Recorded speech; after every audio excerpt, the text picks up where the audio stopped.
Okay, so I'm back. And so now we move on, building on what we have learned on classical mechanics, and we move on to the next subject, traditionally in classical physics, where classical means non-quantum, okay? You know that classical physics, roughly classical mechanics, electrodynamics, that is what we are going to, there you are,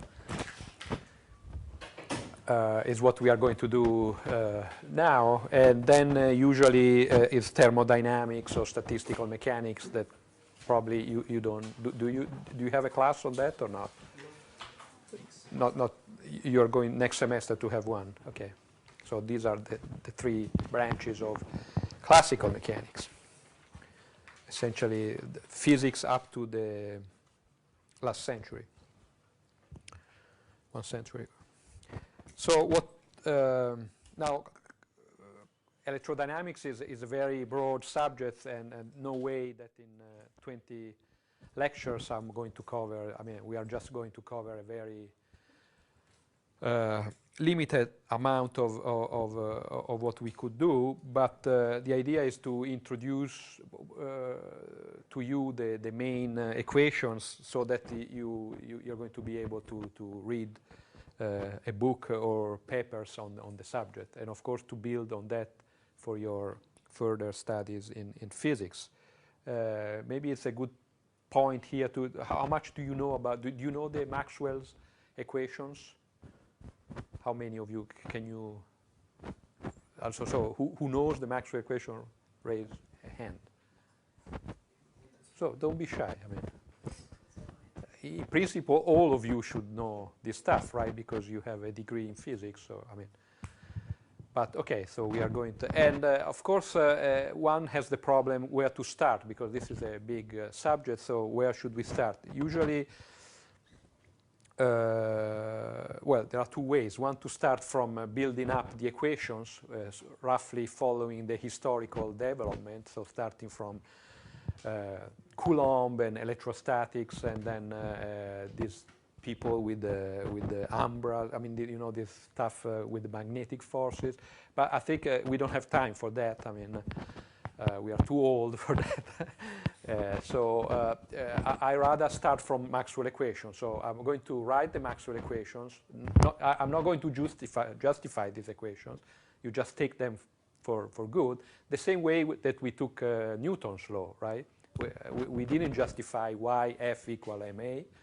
Just take that for good, right? That is true, and then let's see what we can do with that. And so my idea here is just let's do the same with Maxwell's equations, and then derive from those all the possible consequences, among which we will rediscover Coulomb's law, right? This idea that two charges attract or repel each other with a force that inversely proportional to the distance, just exactly like Newton's law of universal gravity.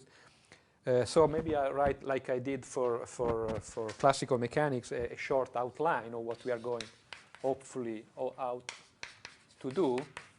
So I think before Maxwell equations, I write today, in fact, I would like to say a few words about Lorentz force.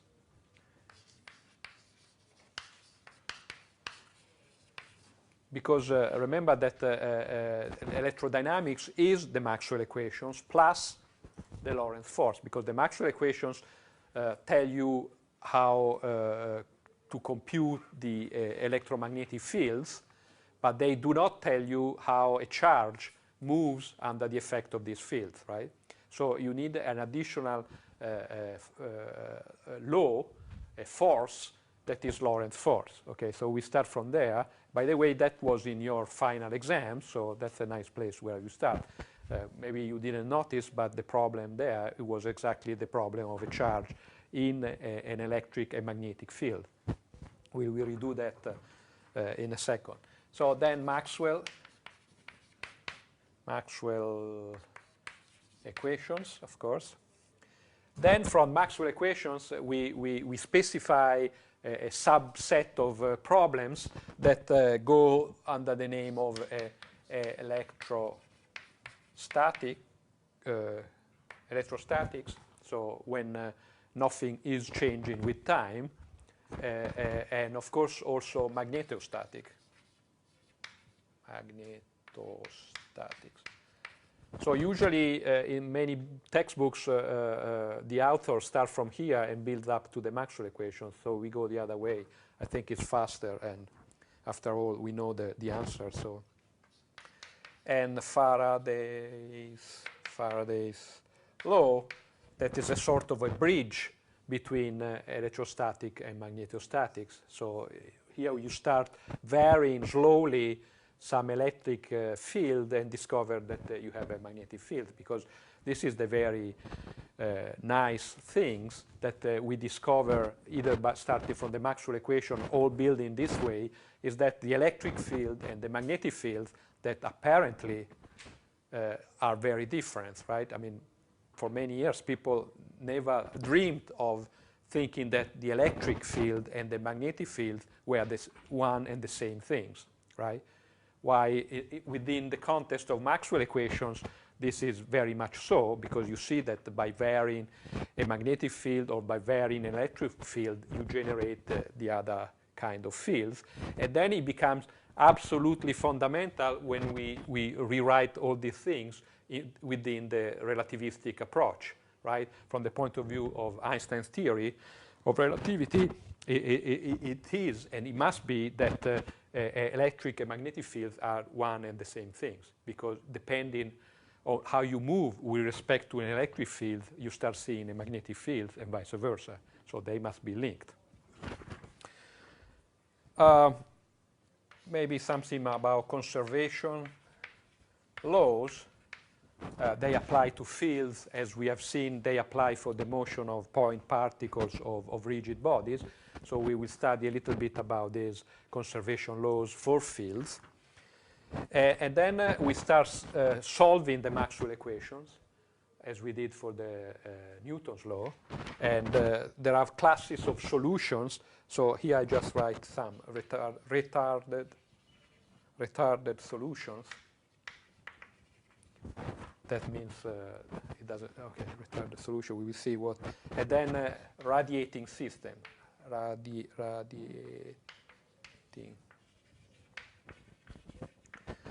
Because here we make the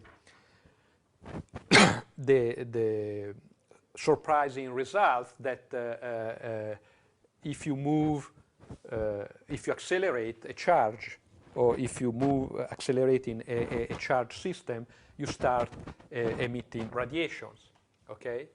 And this radiation is light, according to different frequencies. So then we study these solutions that are plane waves. So you see, Maxwell brought together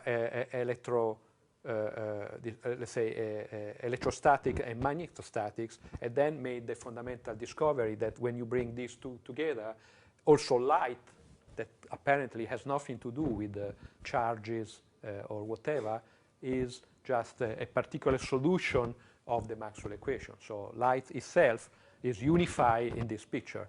This is really the most important unification of forces that we had in physics.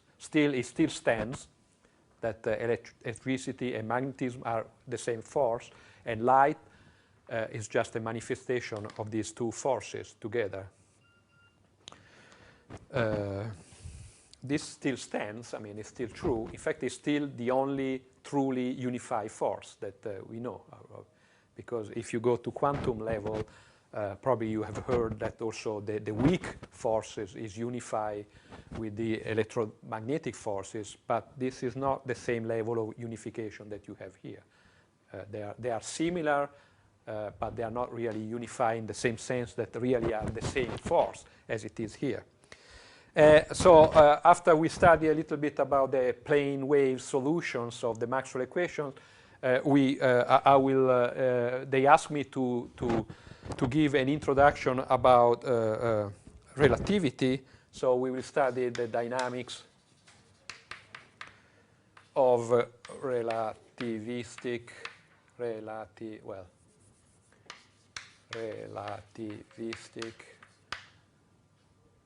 particles and fields. So I assume that you already know this stuff, right? These things about Einstein, right? E equal mc square. But we will do it in a more systematic way, as you may have guessed. And by how do you do that in a more systematic way? By introducing space-time and by describing all physical quantities in terms of 4 vectors, right? As we use vectors in classical mechanics, say, to describe particles. And if you want to do it relativistically, you just move up 1 dimension. You treat time the same way you treat, well, almost the same way you treat the other 3 dimensions. And by doing that, you use 4 vectors or 4 tensors in general. So instead of counting 1, 2, 3, you count 0, 1, 2, 3. And by doing that, you write all your equations in a covariant manner, he said. So this is the correct way of doing relativity for a student of physics. And we do the same for the fields. And if I have time, I would like also to introduce the Lagrangian approach for fields.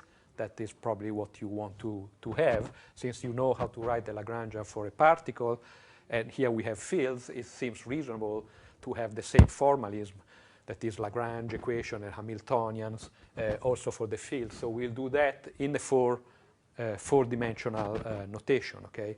And by doing that, we will rewrite Maxwell equations in a explicitly covariant manner, it said, so that we are sure that they are relativistically covariant, okay? After all, Einstein himself started from here because he noticed that remember that our Newton equations was invariant, right? You remember for Galilean transformations. That is, the physics look the same for systems moving with constant speed, one with respect to the others, right? You remember this was a very fundamental law on which we built before Christmas. If you try this, this is not true for Maxwell's equations. So this was the basic observation. You had 2 sets of equations, Newton's, Maxwell's, and Einstein, check, and well, not just Einstein, everybody knew that Maxwell equations were not satisfying the same principle of Galilean invariance that Newton's law did, okay? So this was a puzzle, right? You had 2 nice sets of equations describing all the physics you knew, but they were not the same because some were described from one invariance principle and the other. So which one one of the 2 had to, it's like now people talk all the time about quantum mechanics and gravity, right? Probably you heard about that. You have quantum mechanics that works very well and gravity, that is Einstein's theory of gravity that works very well, but you don't know how to put them together, okay? So this was exactly the same problem conceptually. You had the Maxwell equation describing perfectly well all we knew about electrodynamics, and then Newton's law, or Lagrangian equations, whatever you prefer, describing very well classical system of particles, springs, and rigid bodies, or this kind. But they looked different. You could not put them together. Okay, so something had to yield. I mean, which one is right? Okay. And here's the same question with quantum mechanics and gravity. Is quantum mechanics correct all the way and then gravity has to be modified, or vice versa, quantum mechanics at a certain tiny level of very small distances, it has to be modified to give rise to gravity, okay? Well, nobody knows. Maybe one of you will provide the answer. And here, probably most people put their money on Newton's because, I mean, that we knew that, well, I mean, F equal ME, I mean, how can it be wrong? But actually, as you know, the other way around is the correct one. That is the Maxwell equations that are invariant on the Lorentz transformation, not Galilean transformations, right, are the correct description of nature, and Newton's law is not correct. You have to change Newton's law. Okay, so that we will discuss a little bit about this theory of relativity, about which, again, I assume you already know, but you know, it's nice to study something that you already know because you feel comforted in your knowledge. So we will do a little bit, not much. I mean, that again is a subject. We will discuss a little bit about Lorentz transformations and how you modify some of the classical equations to allow for relativity. Okay. So maybe we'll say something about the paradoxes, because of course it's not so obvious that this is the correct transformation laws, because you know that there are things that do not seem obvious when, for instance, the fact that velocity of light is always the same, no matter the frame of reference that you are using, right? That is completely against Galilean transformation, because obviously if you are on a car moving 100 kilometers per hour and you turn on your lights, according to the Galilean transformation, light from your headlights should move to the speed of light plus the 100 kilometers per hour. This is obvious, and of course it's not true. So one has to.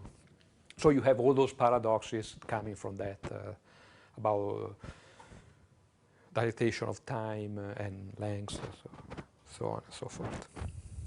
It is just that we are not used to, since our life is in a regime in which the speed of light is very much higher than all the speeds so we are not used, our mind is not used to this kind of Lorentz transformation. It's much more used to the Galilean transformation, even though that too are not so obvious, because remember what we discussed many times, that if you push something and you stop pushing, most people will say that if you stop pushing, the object will stop, right? Why we know, I hope by now, to have hammer in your head these things, that if you stop pushing, the thing keep on moving. This is the Galilean invariance, okay? So even that, or maybe I think I really believe that it's more revolutionary, the Galilean concept that, you know, if you stop pushing, the things keep on moving, that is F equal ma, you know, it's more revolutionary than the Einstein's idea that you have to use Lorentz covariance. Because if you accept that, then it's a little step to go to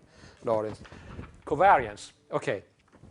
And so after having done this, I think we, well, I don't know if probably we won't have the time, but I would like to go back to the problem of the radiation by a moving charge, so that we do it in a four-dimensional way. That is the correct way of doing it. Okay. Of course, many things are left out. There are many things. Well, but you can find most of these in the textbook that I suggest. That is Jackson's, I think, classical electrodynamics. So as I already told some of you, this is like the Goldstein classical mechanics that I suggested in the classical mechanics class. This is sort of the textbook that everywhere in the world is used. I mean, any student of physics know a list of these two books, the Jacksons and the Goldsteins. Okay? It might be Landau's, I don't know. But they also, this is nice because it's the common knowledge. Yeah. You can read what I... What? Radiation by charge. Yeah, it's hard to charge. Yeah, I guess.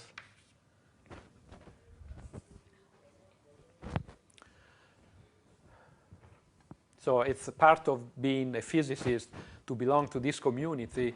At least there are these two textbooks that every student has studied. And so this is a bit complicated. Some of the chapters are a little advanced. I think we are not going to discuss those chapters. But all the rest, you find it there. And more or less, I will follow that textbook. Unfortunately, the problems, the exercises of this book are very difficult. So if you thought the Goldsteins were difficult, these are really difficult. So I didn't know what to do. I mean, they are interesting, but I think a little too difficult for us. So I think this time I'm not going to assign problems from the books. Each time I will write. So I think I take the problem from these other books that you don't need to know about. And I will write here the problems, and then you solve it, and then we solve them together as we did the other time, okay? Okay. We try. This is the first time that this class is given, by me at least. So we try and see how it works. Okay, questions? Please. I want to ask how much hours is this course? How much? Hours, because it's I think 20 classes, so that means formally 40 hours, but since here the hour is like 45 minutes. It's a relativistic effect, right, already. So we'll see. Let's see. I think roughly that, 20 classes. You don't need more. I mean, you don't need to know everything about this. I think you need to you know, it's like classical mechanics. We didn't cover all the subjects. Some we really sort of surfed through, but I hope at least you have some ideas, some fundamental ideas. I hope I taught you about those, and here we do the same. This way you have the tools to move on to more advanced subjects, but you will always come back. I mean, in your professional life, you will see you will have to go back to this book because you will meet things that we haven't studied. It's not working, or you have to or.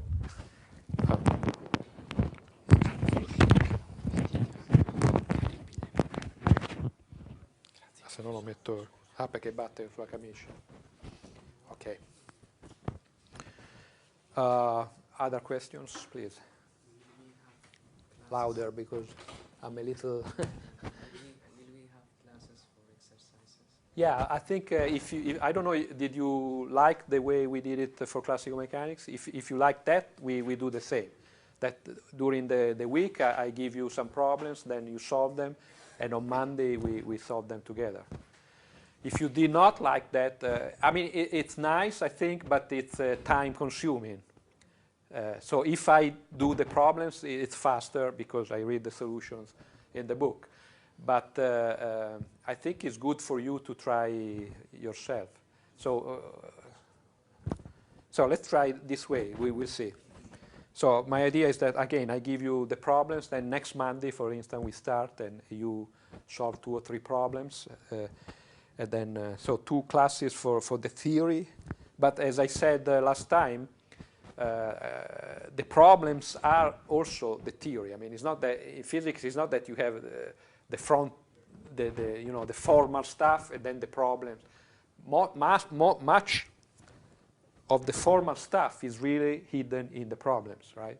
Because I can write the Maxwell equations, but until you solve those equations in some specific problem and you get the feeling, you don't know the Maxwell equations, okay? So you must, you see, here is a very good testing ground for this idea that you know a physical equations when you sort of know the solutions without having to solve it, okay? You always have, it's like the harmonical oscillator that I've bored you for months before Christmas, but I hope now when you see the harmonical oscillator equations, you already see the solution, right? I hope. Because for you, these 2 things must go together. When you see dot, dot, and then something, you already must see this cosine and sine going up and down, okay? And this is the idea. When you see the Maxwell equations, you already see the solutions, okay? The waves, for instance. Okay, other questions? I want just to know the difference between electromagnetism and electrodynamics. The difference? No, there is no difference. It's just name. I think electrodynamics is more, I don't know, is sexier than electromagnetism because this idea of dynamics, right? You have these particles moving around, but I don't know. It's just me, probably. Okay. It's the same thing, electromagnetism and electrodynamics.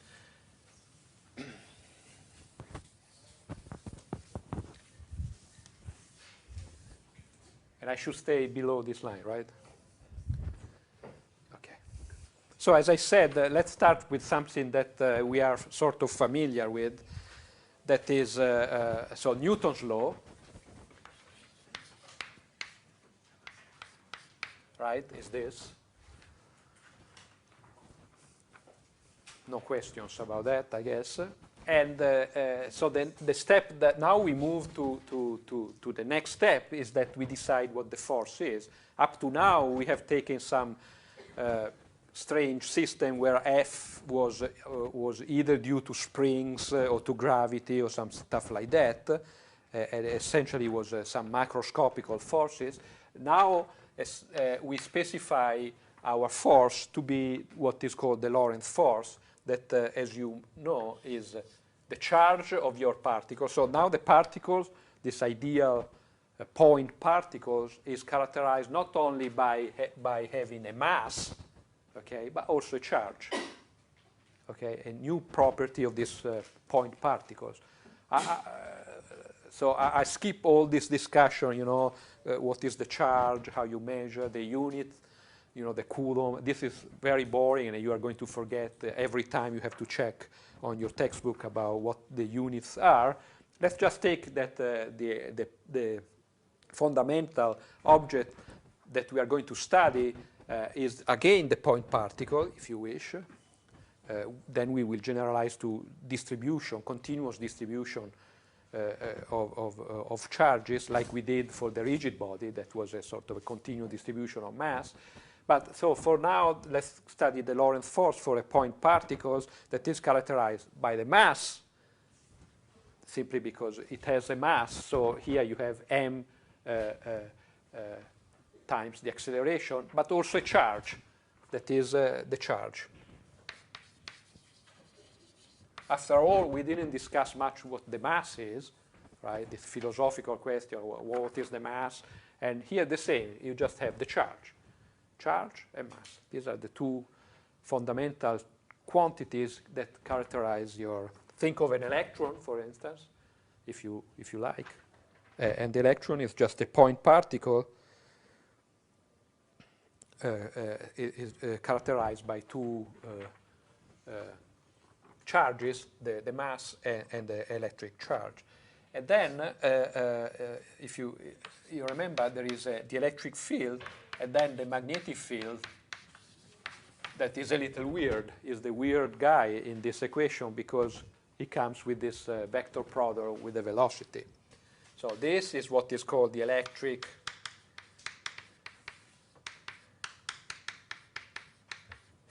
and this is the magnetic field. And this is the velocity. And of course, there is this very annoying thing about the units in electrodynamics because you have many systems of units. And this is always the bane of many students because you have always to remember in which units you are working on.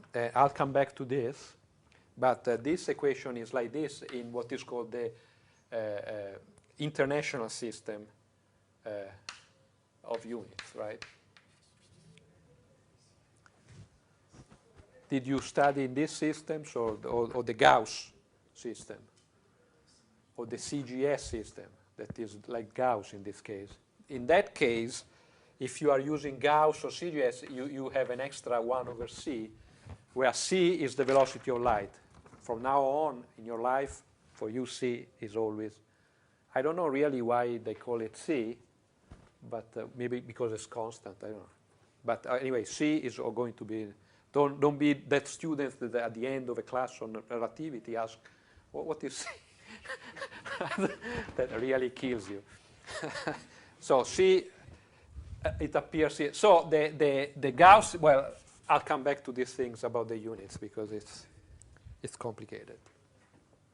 And it's really not essential. But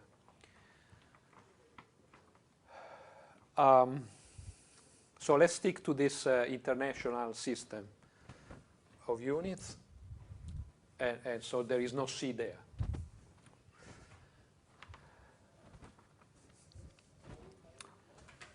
So what can we say about these equations? Okay, first of all, notice that you see the force is given not in terms of the physical quantities directly, but rather through one step mediated by this new concept of fields, right? Instead of telling you that this force is proportional, like in a Coulomb force, right, the product of charges, I rather tell you that I tell you what these two fields, the values of these two fields anywhere in space, okay? And then if I've given you these two fields, vector fields, notice, then you know how to compute the force, okay? This is the idea. And this is a very, okay, it's a small step. It looks like a small step. It's a little bit how we did it for the gravitational force, right? We didn't study the gravitational force by telling you that if you have a mass, it attracts the other mass, attracts, let's say, with a force.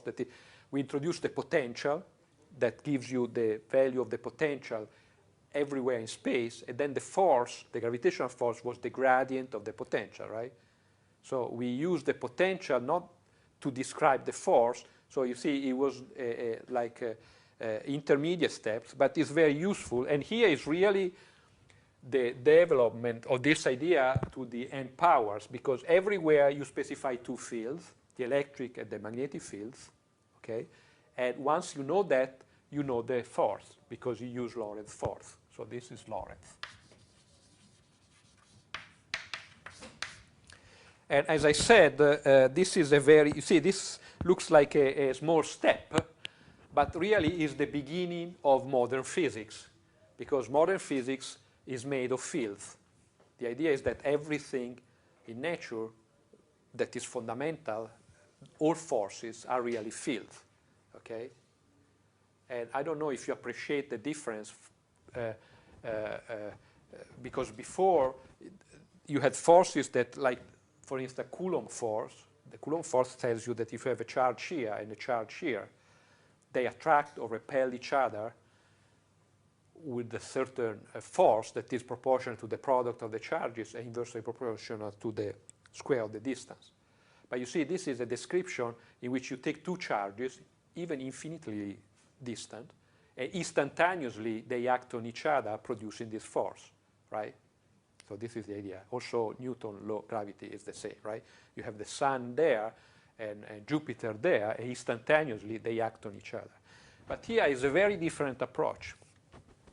Here, I don't tell you what happened very far away. Everything is local, because this is the force at the point x and the time t, and this is the field at the same point and time, and this is the field at the same point and time. Everything is local. There is no instantaneous action, okay, or interaction. Everything happens locally. You know what the value of the field is here, and you know what the force is there, the same point, okay? So everything is local. This is really the mantra of modern physics. There is no action at the distance. Everything happens because nearby something is changing, okay? And therefore, remember, if this is the case, you can describe it using differential equations, because differential equations tell you how something changes a little bit away from where you know how it's behaving. And in fact, the Maxwell equations are going to be differential equations, okay? Vectorial differential equation, but still differential equation. So this idea of writing the force through some fields and therefore describing everything locally is very important conceptually, okay? Even before we start solving this equation, because it allows us to describe the whole of physics locally. Everything happens because it happens in that point and not because of action at the distance. This is still important today, okay? It's still important today. And there is a nice book that you may like to, that Einstein himself, together with Infeld, who was a colleague, they wrote a sort of a history of physics that is called, I think, The Evolution of the Physical Law. You find it in the text. It's a very nice, very simple book that you can read and enjoy. And essentially, he describes how this idea of field develop and from very specific example to dominating the entire understanding of the physical world. So that's a nice reading. I remember when I read it, I was very impressed.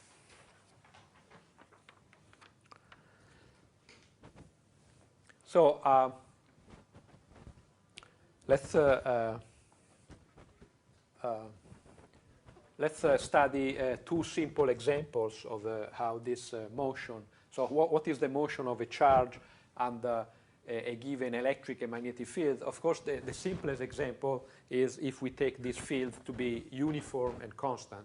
Okay, so let's just stick to this very simple example. You have a charge, okay, so with Q and M, so a particle coming in a region in which there are uniform and constant electric and magnetic fields. How is it going to move?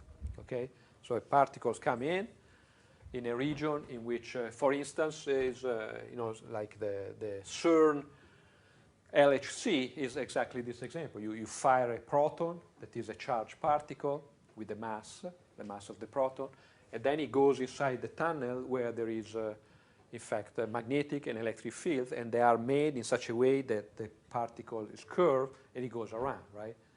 By nature, the proton will go straight, but because you have a magnetic field, it will curve, and because you have an electric field, it will accelerate. So that's the basic idea of these big accelerators that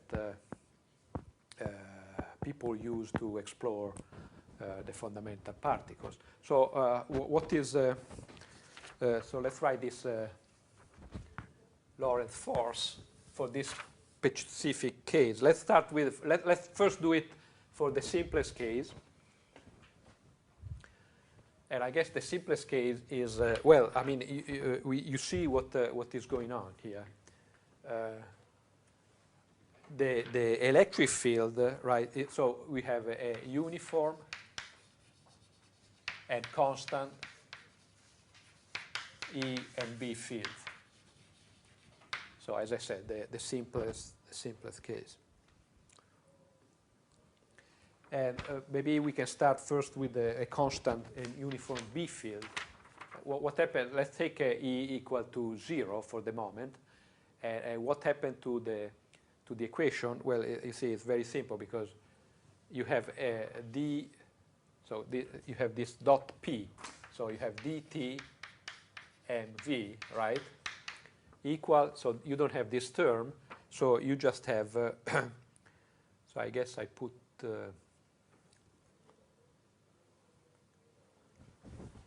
Well, I like it to do it in the well, it's up to whatever. Q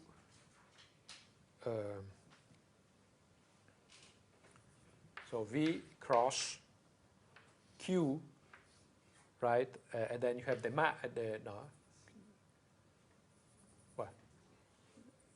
B that is constant. V cross B, so Q cross B. And then here, the mass, I take it to be constant. This is not strictly true if it's moving really fast, but for the moment, let's be non-relativistic. So here I have the derivative of the velocity, usual. The mass, I take it on the other side. So I have this quantity V cross, say, QB divided by M. And then maybe you have a C if you are using the Gauss units. You don't have the C if you're using the international units, okay? But let's put the, so this is like this. And this is usually this is written in this form, where you introduce, you see this is like an angular velocity is called, where the modulus of this is this QBMC. This is called the gyromagnetic rotation. It's a constant for that for this equation, okay? Because B is constant, so I mean this quantity is really called the gyromagnetic ratio because this is characteristic of the particle. You see, once you give the charge and the mass of the particle, that ratio is given, and then you compute by multiplying by B, you get the quantity. So you see, this looks very much like the, yeah. What is it that you have done here? Where? Because according to that equation, we already have a force. We already have? Yeah, from the equation.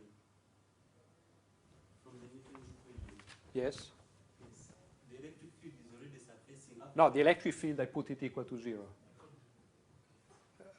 I do it step by step. Then we turn it on.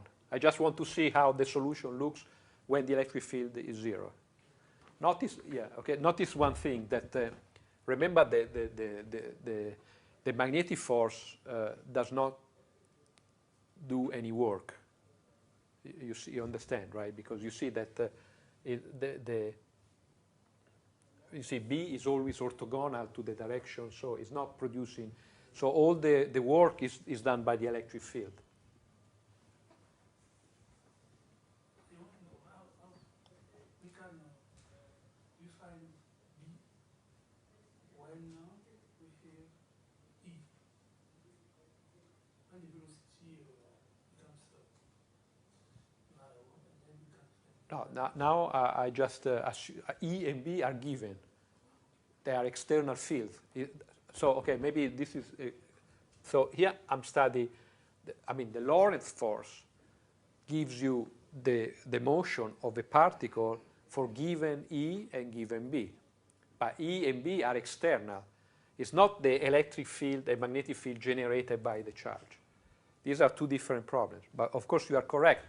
Here I should include also what happened because I'm accelerating a particle, so I'm generating. But this will do it at the end of these 20 classes because it's a complicated problem. But here, this is like a point particle in the gravitational problem. You don't compute the effect of the mass of this particle on the gravitational field. You assume that it's just an external gravitational field and you study the motion. This is why it's called a test particle, right? Because you don't compute the back reaction due to the presence of the particle in the field. This is a useful concept. So this for us is a test particle. That is, I do not compute the back reaction on the fields sorry, due to the motion of this particle. Exactly as we don't compute the back reaction in the gravitational problem due to the mass of the test particle. That's why it's called a test particle. Okay. So again, I'm taking E equal to 0, so I have a sub-problem that is simpler. And you see that this is so if I write the component of this, I take, you see this is a vector product, okay? So I take let's take the B field in the Z direction, okay? And therefore, you see that you have the V dot X equal this omega B, the Vy, okay? And the V dot Y minus omega B Vx because of this vector product, right? And then in the Z direction, where you have, you see, you have no component. So the V dot is equal to 0, right? If the B field is in the Z direction, here it gives 0 for the Z, so you have this. In the other two directions, the two perpendicular directions, you have these two components, and they come with the opposite sign because of the rule of the vector product. So that's the equation, but this is rather simple if you want. So this is trivial, right? But also this, it's rather simple because you see that if you introduce the complex quantity Vx plus Ivy, right, you can bring these two equations in a single equation because it's just the time derivative of this complex number must be equal, if you look, minus I, right, because this, and then this Vx plus y omega b, right? So it's similar to what we did for the harmonical oscillator. In fact, this is essentially a harmonical oscillator. And you already know, exactly because it's like an harmonical oscillator, the solution of this is going to be that this quantity here is some constant, let's call it A e to the I omega B t.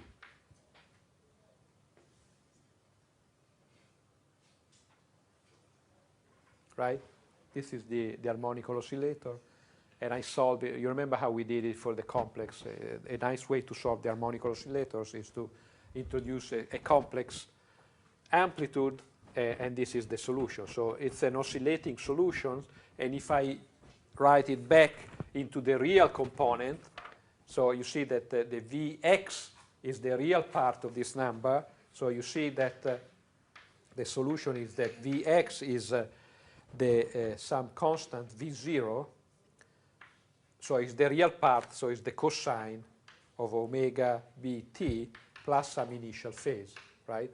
While Vy is the imaginary part, so it's this V naught, maybe it could be the minus because of the I. It goes like the sine of omega b t plus alpha. This V naught you can check has to be the Vx square plus, well, is the square root of Vx square plus Vy square. You remember this way of solving the harmonic oscillator? Vaguely.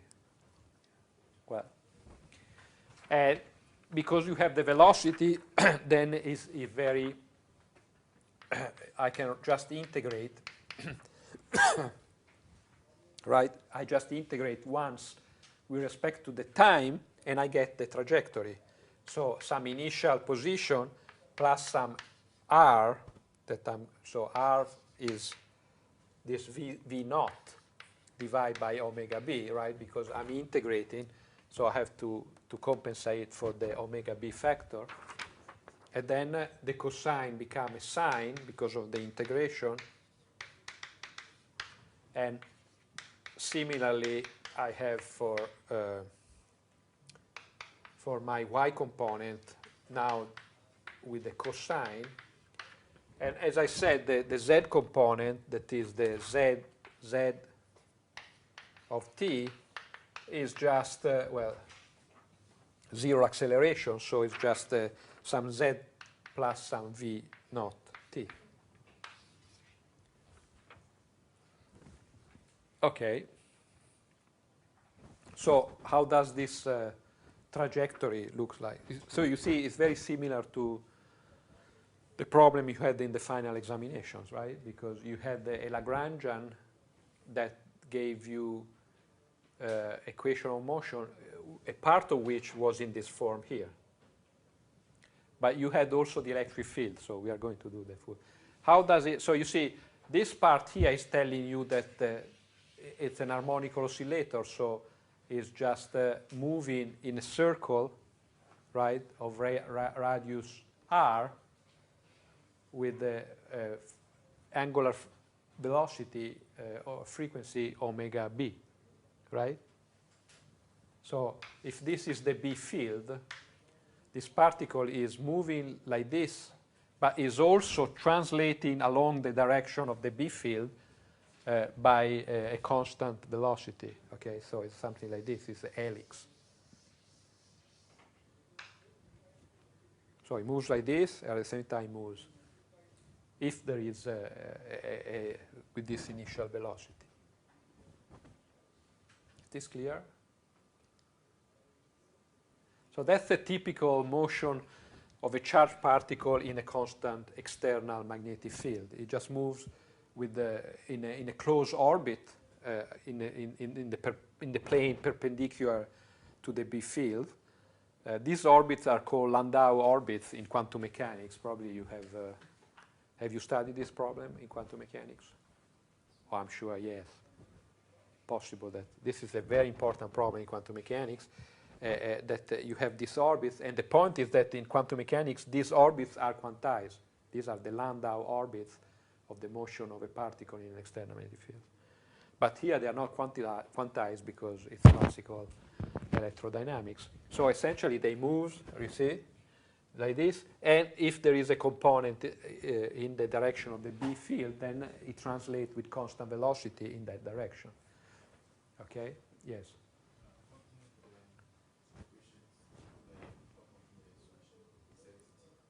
Yes.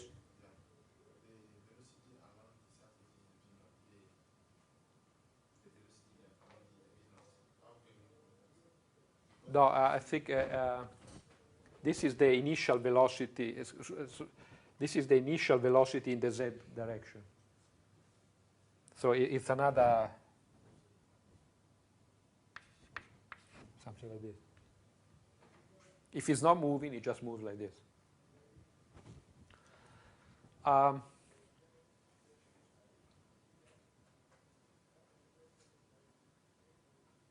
So you see, it's a sort of trapping of your charged particle, because if you put the magnetic field, then the particle is going to remain in this channel. So you see the magnetic field is bending the trajectory. It's not doing any work. It's just bending the trajectory of your particle, and that's a way to contain the particle, right? Because by putting magnetic field, you keep on bending this particle, and it stays within that volume, okay? So what happens if I turn on the electric field also? So we have two. Let's solve. So can I erase that?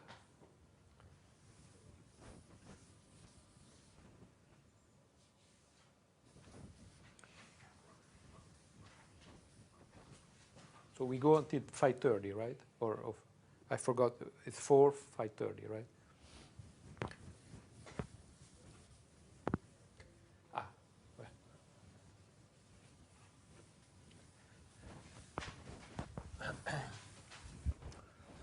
So let's take the. So maybe let's solve it again in the case. So you have the B field. Or something like this. So now I turn on also the electric field. I want to see what is the complete solution. So I keep, so this is the Z direction. I keep the B field in this Z direction, okay? There. Then you have a X and a Y direction, something like this, okay?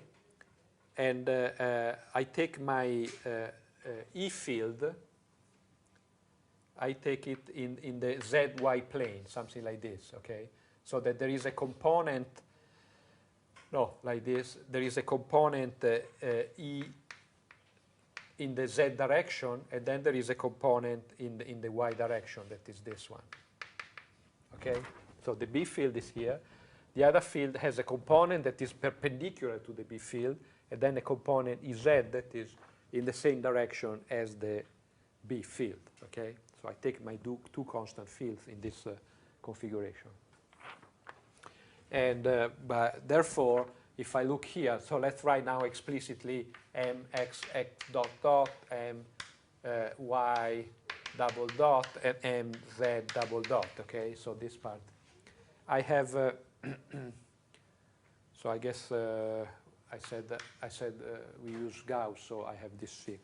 So I have to do in this direction, you see, the E field is in the ZY plane, so there is no component in the X direction.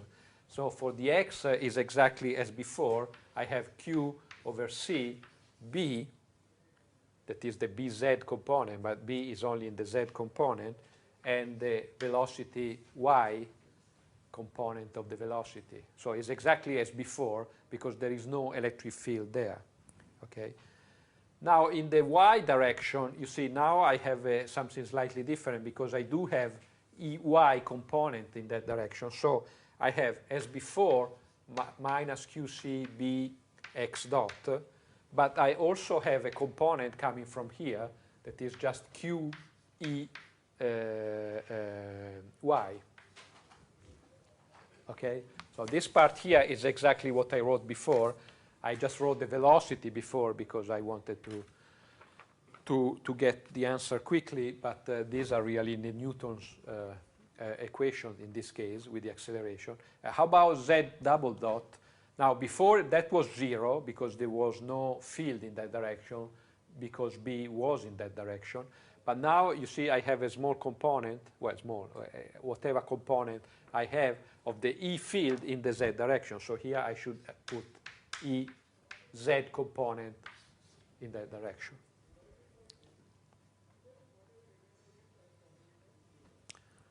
So because of what we did before, it's rather simple to solve this system. You see the change in the z direction is that before I had this uniform motion with constant speed, but now I have an acceleration because you see the acceleration is not equal to 0. So the charge, even in that direction, is accelerating because of the E field in that direction. That characteristic of the electric field, the electric field is doing work, is really accelerating the charge. So if you want to accelerate the charge, you need an electric field. If you want just to deflect the charge, you need a B field. This is you know, the secret of the Lorentz force. Okay? And the other two components are almost the same. The only difference is that you have this extra term that clearly is going to produce a sort of a drift in that direction, because you see that I can rewrite this equation as before. So x dot dot is equal to the omega b, this qb over mc y dot. So I have these two components that looks like the harmonical oscillator, these two. But here I have a slight difference because I have this extra term that is this one here. I have q over m times the component of the, and z is again a q over m times z. So the acceleration of a charged particle is controlled by the value of the charge over the mass, while the rotation radii of the in the magnetic field is controlled by this angular frequencies omega b. Okay, and these again are rather simple to integrate. These are really, if you look at this is really what you had in your exam. I hope you recognize. I just call this A and this B, I guess, not to confuse you with the charges. And so this is exactly the problem that you had there. And so I assume that you already solved it for your problem, so I just write the solution here. So this is trivial, right? You have to integrate a uniformly accelerated charge. So this goes like QEZ divided by 2m t squared plus whatever the initial velocity is, plus the initial position. But let's assume the initial position is somewhere here at the origin. You know, that's like 1/2 gt squared that you have in gravity. The only difference that here, instead of having g, you have this quantity. So this is a charge is uniformly accelerating in that direction.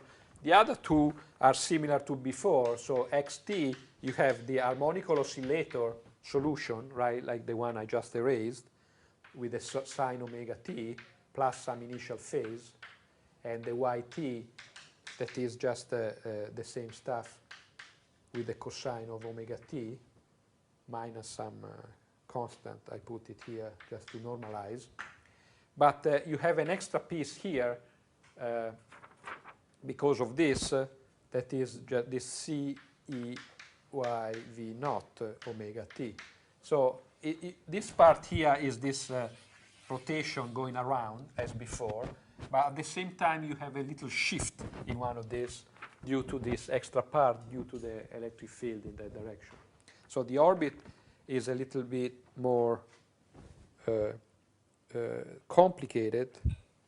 You have, because of this, this term is called a drift, right? Because you have a drift. So it's not very easy to describe this motion. So before it was just like this, and then maybe moving as a helix. Okay. Now, even in the x, so before in the xy plane, it was just like this, right? Then, if you had the component in the z direction, this circle was moving, producing a helix. Now, even in the xy plane, you see it's not just the harmonical oscillator, you have this shift. So it's something like this, right? So you see you have a drift. So it will go like this, but because of that term, it drifts So it doesn't come back here neatly. It goes like this.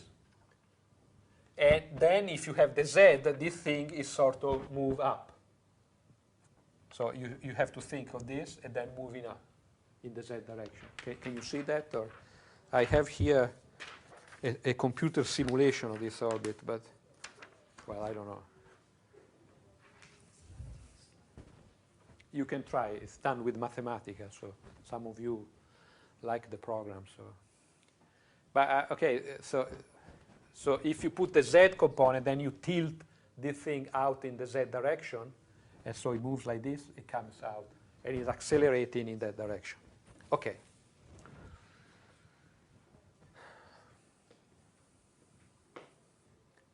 Questions?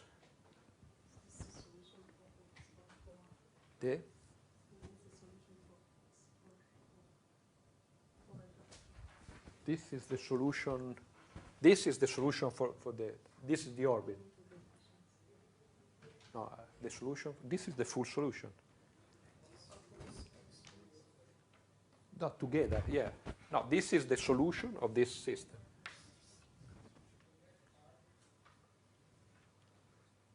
And the way to get this is as you did in your problem, or as you did not do. That you see the way to solve this.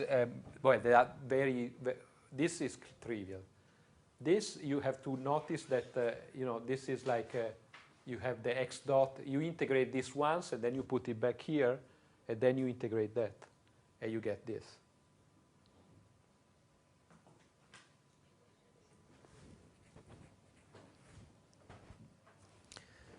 Okay.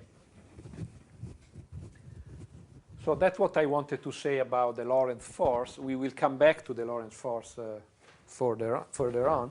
But in this remaining half an hour, I want to introduce the Maxwell equation so that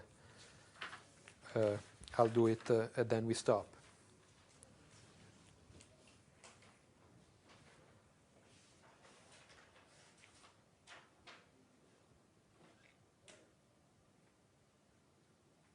So you see, I mean, the motion is not very complicated.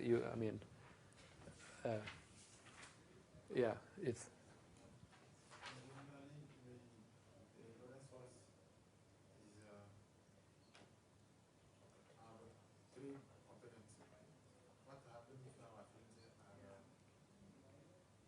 In 4 dimensions. Now this is 3 dimensions.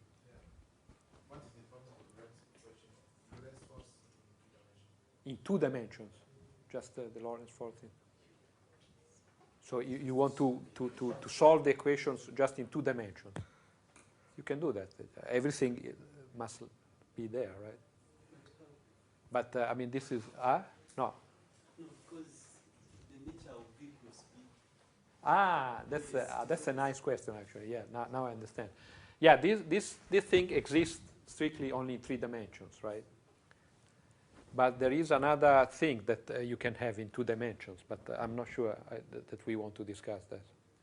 I mean, this vector product is actually, as you said, defined only in 3 dimensions, because you need, in 2 dimensions, you have to introduce another things. So, okay, now I see your question. But don't worry about that. I mean, this is artificial. Well, it's not so artificial because many materials are almost 2-dimensional, right? So it's interesting to study this in 2-dimensional systems. But, okay, yeah.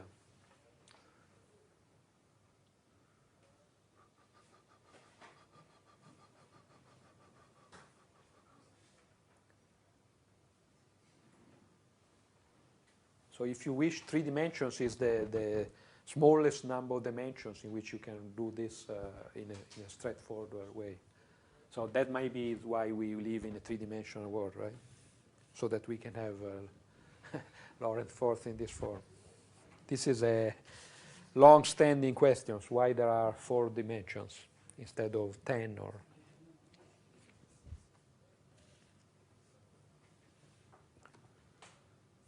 Have you ever considered this problem?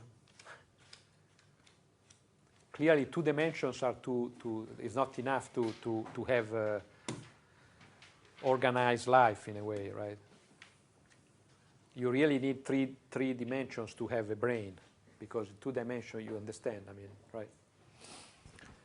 So, but from the physical point of view, of course, the brain is not necessary, so one may wonder about lower dimensional worlds, but okay.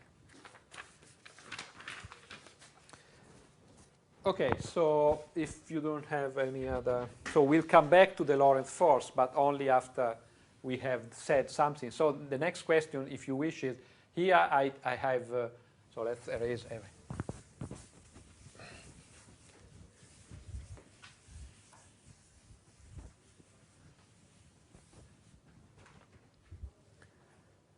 Maybe a question you could have asked is why I don't use the Lagrangian, right?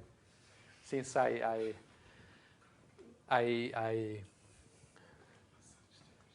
insisted so much about Lagrangians. So, but in fact, true, good questions that I ask myself. In fact, we are going to use the Lagrangian. Of course, you can write this force, these newtons, in terms of Lagrangian equations. The trick is that it's easier. In fact, actually, you cannot use E and B. You have to use some potentials. So to do that, I first have to develop some idea about E and B, introduce the potentials, and once I have the potential, I'm going to write the Lagrangian for the charged particle. So if you ever have wondered. So it was not a waste of time to study the Lagrangian, but of course everything has to be recasted in that language. Yes? What will happen if the velocity of the particle is constant, but there exists a magnetic field? No, the velocity is constant, it's okay. What will be happening? No, but I have a particle which moves with constant velocity. yes. But the magnetic field is not zero. Then you just, as long, if V is different from 0, this is the force. If V is a constant. No. V initially can be a constant, but then you have to put that as initial condition, then you solve the equations and you see whether it remains constant or not. Right? You cannot impose, you say, what you impose are the initial conditions. So you say, okay, I take a particle with constant velocity, fine. Yes. Then I plug in here. Each time. No, but you cannot tell the particles what to do after the initial conditions, because then that's the solution of the equation of motion. To be consistent, then, if there is an electric field or something, it will accelerate.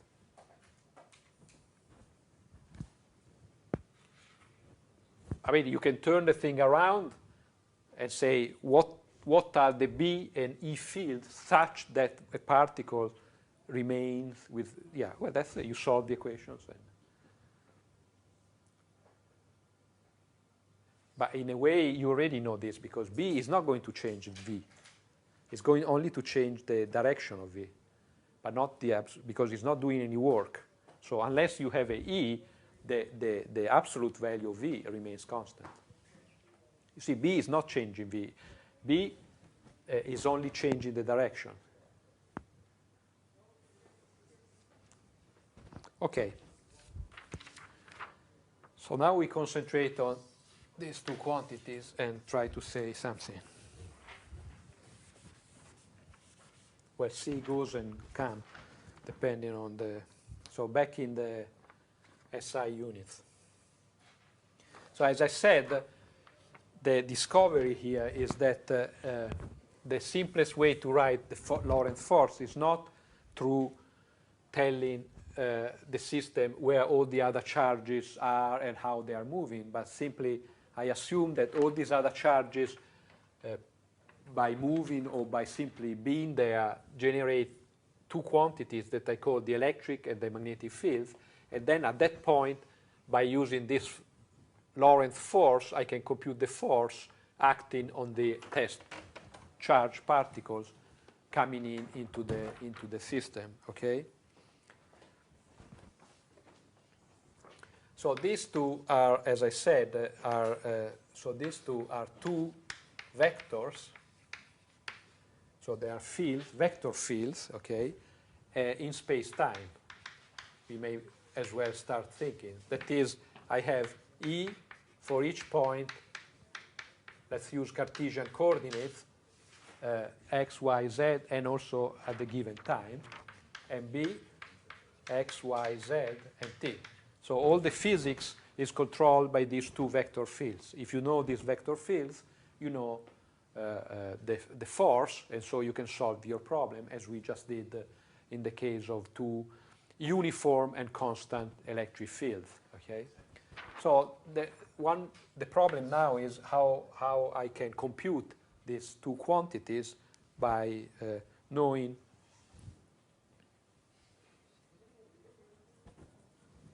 okay.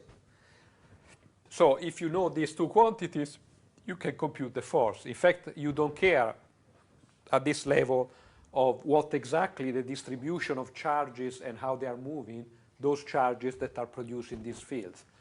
If two distribution of charges, even different from each other, produce both of them produce the same electric and magnetic field, then you are going to have the same force, okay, independently. So you have decoupled these two problems, okay.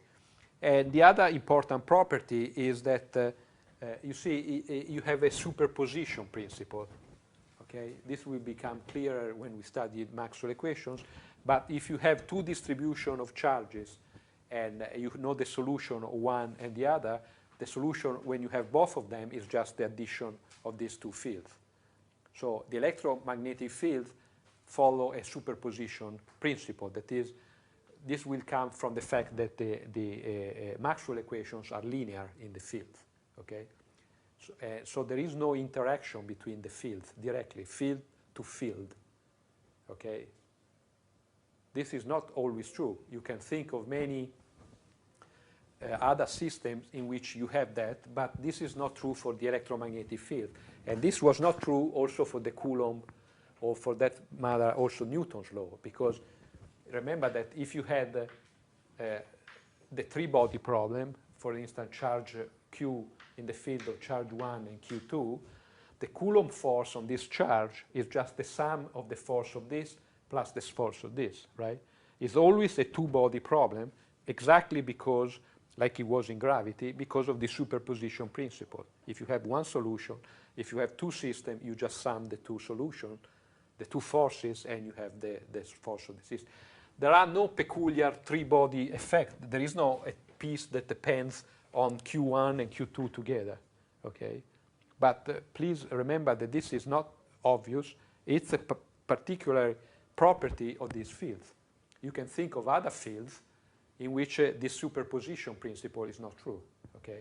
Then you have nonlinear effects on your equations. For instance, gravity is not exactly of this form because there are nonlinearity in gravity, and you have to take that into account when you consider the general theory of relativity, okay? But for electromagnetism, this is true. It will be reflected in the linearity of Maxwell equations, and therefore, if you have two distributions, you can just sum them up in the fields, and the force will be the sum of those effects. So these are vector fields, okay? By the way, this is the reason why light does not interact with light. Exactly because of this property, if you have two beams of light and they shine across, they just go across. There is no weird interference with light. You cannot deflect light by using light. Is that clear? Like in Star Wars, where they have laser swords, that's clearly nonsense, because if you have two lasers, they just go across one. Is that clear? No.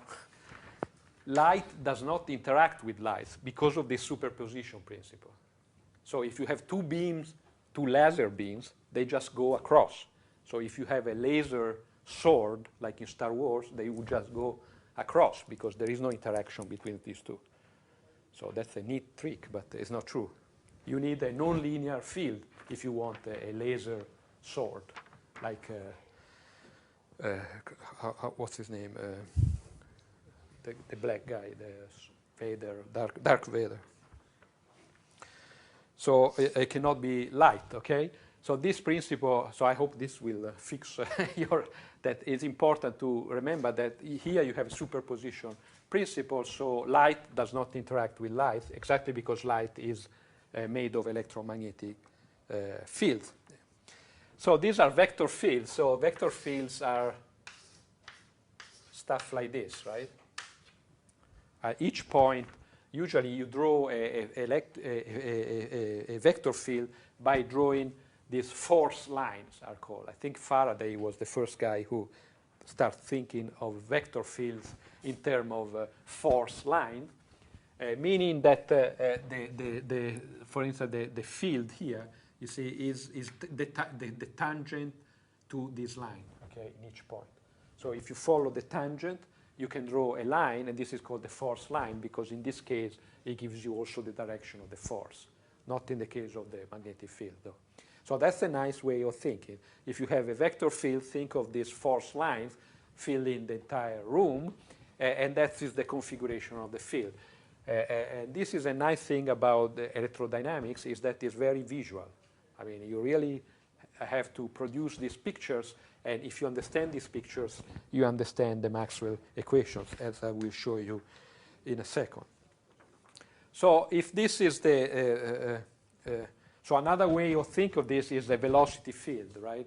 A typical, if you have a fluid like water, you describe the fluid, water, by a velocity field. That is the velocity of water at each point in the fluid, right? So you have so this is like the stream, the current in the water described by the velocity at each point that is tangent to this line. So you see the river flowing, and the river flowing represent the vector field of the velocity at each point in the flow, okay? And here is the same.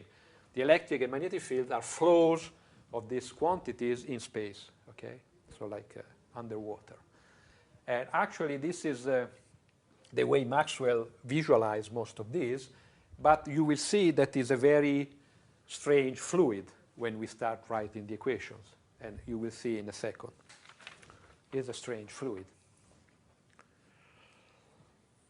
And in fact, at the end, this idea, because have you ever heard about the ether, the thing that filled the entire universe? And people thought, because light was thought as waves of these electromagnetic waves, electromagnetic fields, but you know that the wave to be there needs some substratum, some medium, right? If you have you hear me talking, because the air in this room is compressed by my voice, right? So you have air, and the air is carrying the sound waves, and the same in the sea, right? But here, if you had electromagnetic waves, you needed something, and this something was called the ether, because you needed something to go up and down somewhere to carry the wave. And we'll come back to this, because clearly there is no such thing, because light is carried across the vacuum, empty space.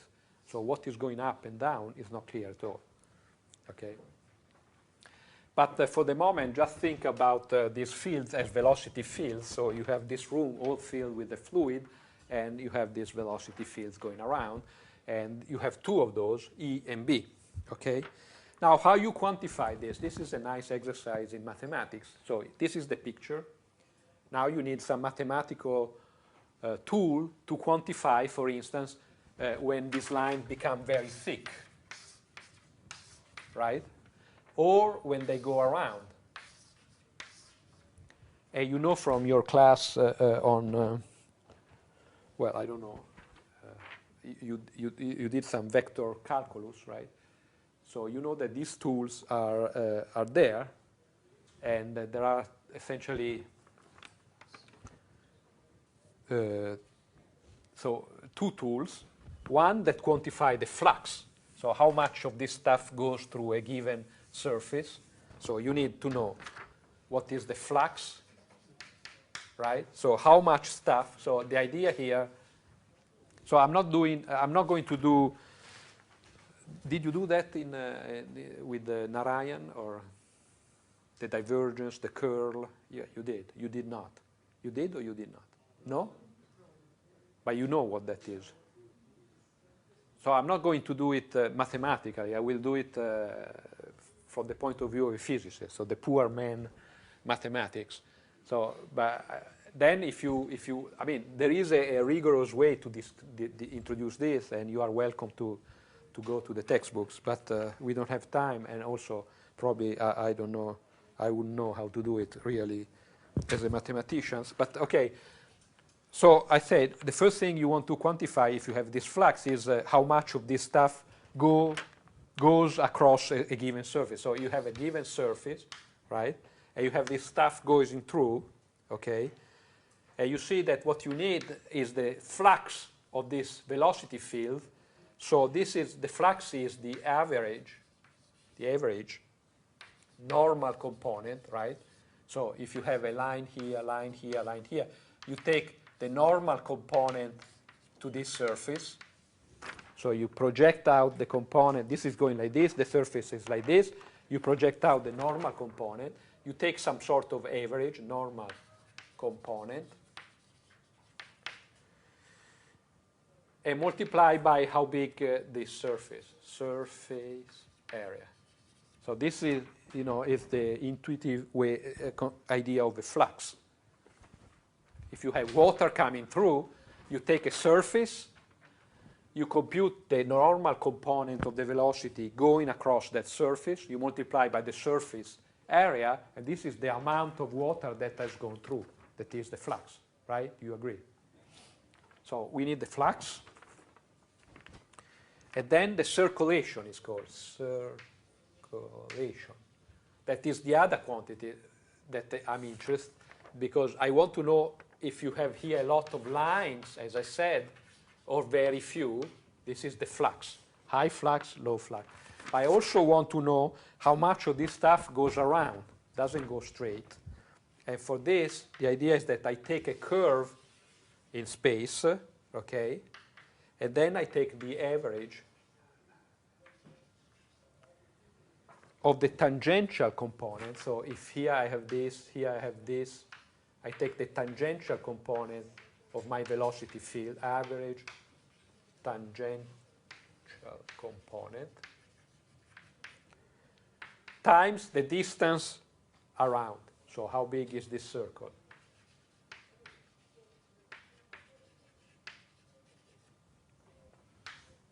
So with these two ideas, flux and circulations, we can write Maxwell equations, because Maxwell equations are telling you how much flux and how much circulation of the electric and magnetic fields are linked together in a given situation. Okay? Is that right? I mean, when we say flux, it means like the number of the field lines per unit area size. Yeah, the orthogonal, the normal component. Yeah, so we should divide by the area. No, at this point, let me leave it like that. Then we do it properly. No, this becomes, if this is bigger, it becomes bigger. It's not by unit. You understand that here I have an integration over the surface when I go differential.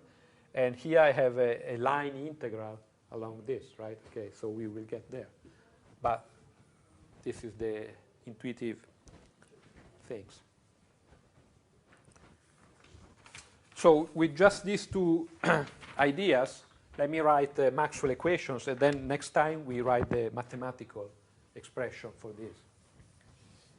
But as I said, the best way to understand Maxwell equations is by this picture.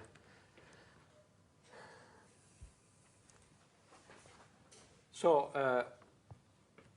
here, laws of electromagnetism,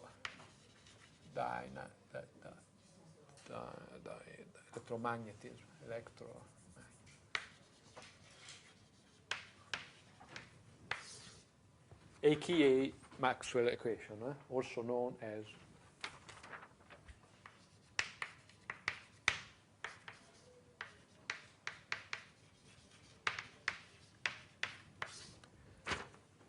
So the first one tells you something about the electric field.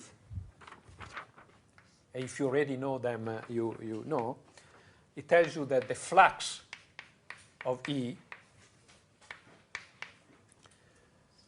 through any closed surface, so you take a surface, closed, flux of E through any closed surface is equal to, who wants to, yeah, the net charge inside the surface. And actually, because of the units, you divide by this quantity that is called the permittivity of vacuum, something like this. But the first idea is that, so you take a closed surface, and the net flux of electric lines is proportional to the sum of all the net charges, so plus, minus. Remember, the charges, contrary to the mass, come in two varieties, positive and negative charges.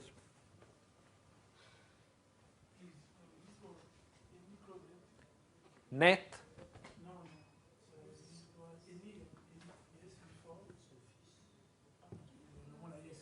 closed. So if you have a surface with no charges inside, you don't have any flux of E through the depth. This is as completely equivalent, as we will see shortly, to Coulomb law. It has to do, in particular, with the 1 over R square dependence and other stuff. Yes? So, if it is for closed surfaces, and they say inside, say closed conductor, there is no charge, does it mean that the flux lines don't pass the conductor? No, it means that, say you have lines like this, but not originating inside. Then you take a closed surface, then they compensate. So the flux that comes in is equal to the flux that goes out, so the sum is 0. That's why it's equivalent. This is, well, is that clear? If you want a net flux through this sphere or whatever, you need to put some charges inside. Then you have lines coming out this way, right? And then you have a net flux through this closed surface. It's a closed surface, not an open surface. If you use the language of fluids, that means that you need a source of fluids in order to have a net flux through a closed surface, right? If you take a sphere, you put it in a river, if there is no source of water inside the sphere, as much water comes in and goes out, right? So you have net flux equal to 0. This is the idea. Is that clear? So on Wednesday, we will write this in mathematical terms. You can write it either in integral form or differential form, but the idea is this. I like you to think always with this idea. You know, unless you have sources, that is charges inside the closed surface, the net flux is 0. It's very intuitive. I mean, either you produce something, or if you are not producing something inside, like water, like a faucet, then the net flux is constant because it's conserved, if you wish, right? It comes in, but then it also goes out. So this tells you something about the flux. How about the circulation of E? The other quantity that we... So circulation of E around a curve C, okay? Around C. Again, if you remember your Maxwell's, you remember that this is equal minus the time derivative of what? Of the flux of B through S, where S is the surface included into the circulation C. So you take a line C, and this has a surface S included inside the line C. So the circulation of E around this curve is equal to the time derivative of the flux of B through this surface, right?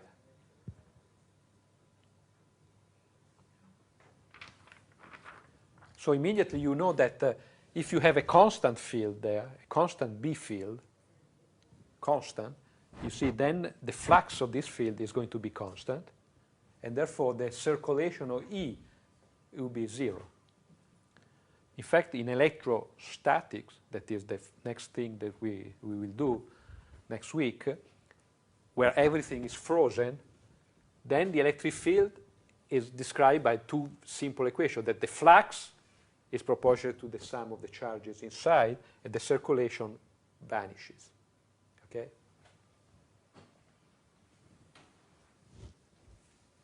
So you see, it's very simple. It's vice versa, if you have a B field, right, then if this B field is varying, or if the C, the circuit, is changing, then you have a circulation of E around that.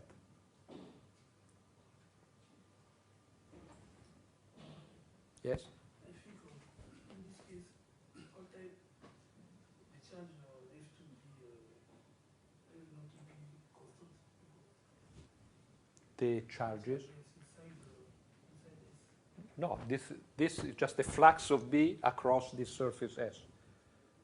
So if you have a B field that is varying with time, or the shape of this C is changing, think of an electric motor. How does it work? How does it work? Something has to move because you have to generate some electricity from a magnetic field. And from this equation, you know that if everything is frozen, I mean, if the magnetic field is constant, then you get no electricity. And no electricity, no work. Yes.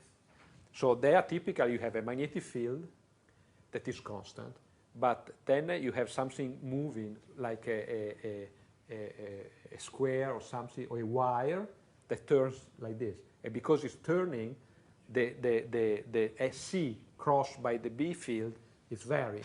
And this variation induces the electric field that is the current across the loop. This is the idea of an electric motor. That's what is moving everything in this room, everywhere, right? This simple equation is moving. But Maxwell, actually Faraday, before him, understood that you have something has to change because it's the derivative with respect to the time that link the B field at the electric field. You need something to change in order to induce the electric field. And the force, what is really doing work, is only the electric field. Therefore, you need this situation. Okay? How about the other? Then I stop. Let me just write the equivalent for the B field, and then we stop. So how about the flux of B?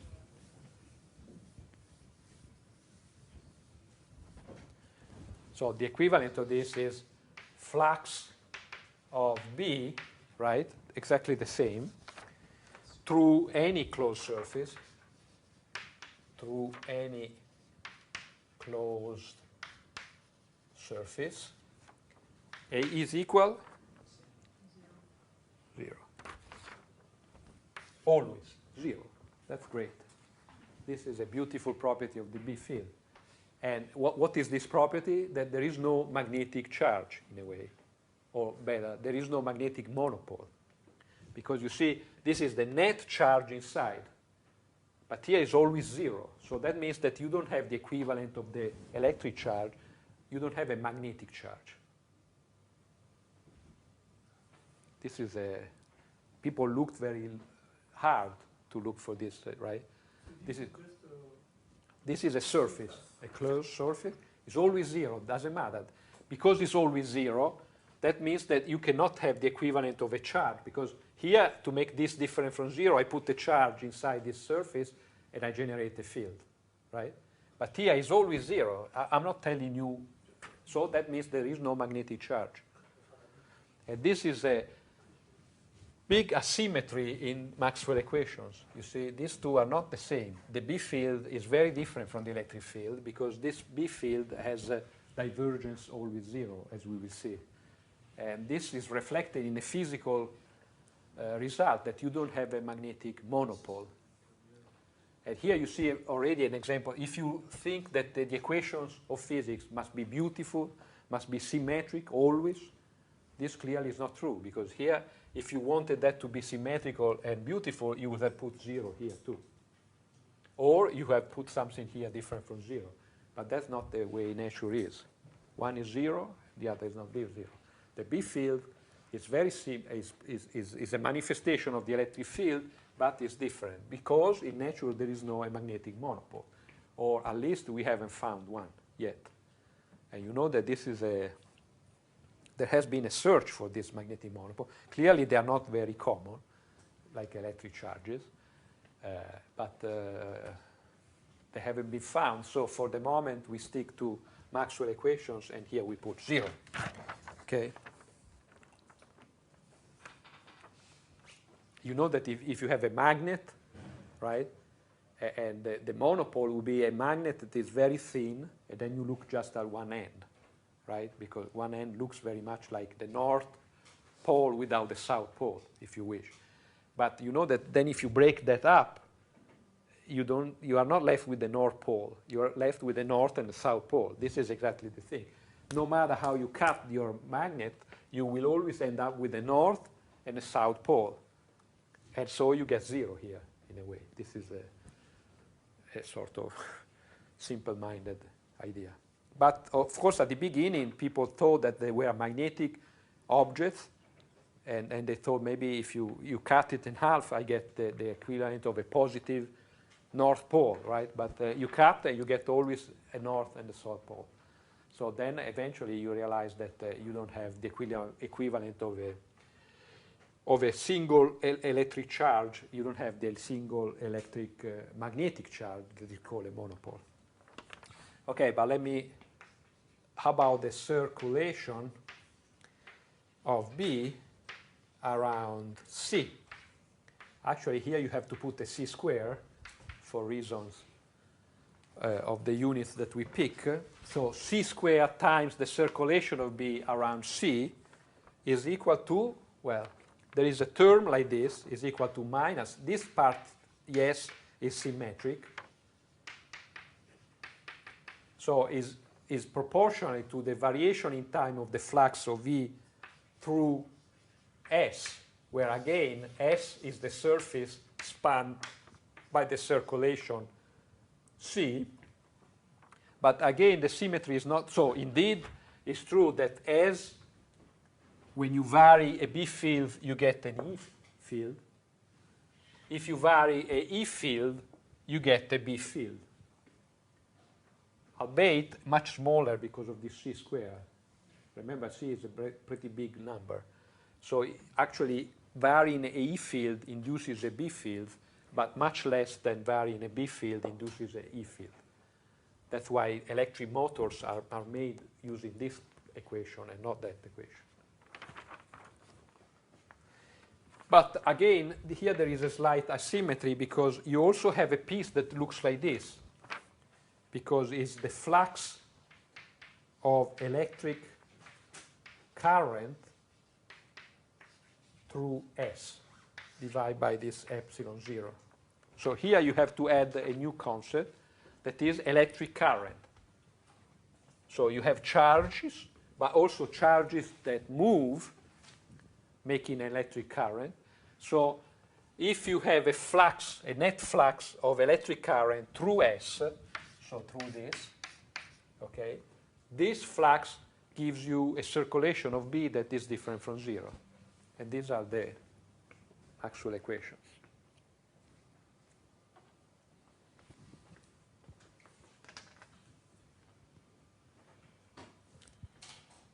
So please, I mean, this is really all you need to remember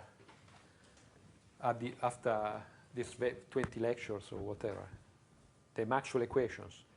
And in this form, I think it's very easy to remember. So next time, we translate this in mathematical expressions, because we need those in order to crank the handle and get the mathematical solutions. And then we will move on to specific problems, like what happens if everything is static. So we will study electrostatic and magnetostatic. then what happens if I'm varying slowly the B field, and so on and so forth. Okay? Questions? Okay. So maybe now is a good time for you to refresh your memory about vector calculus, because here we need to quantify this, what is this circulation, so you need to remind yourself what is to do an integral of a vector along a line, and what is to do an integration of a vector over a surface, because that is the flux. Okay, so that will give us Maxwell equation in the integral forms. Then we will use, did you do the Gauss and Stokes theorem? You remember that? So you did do, not here.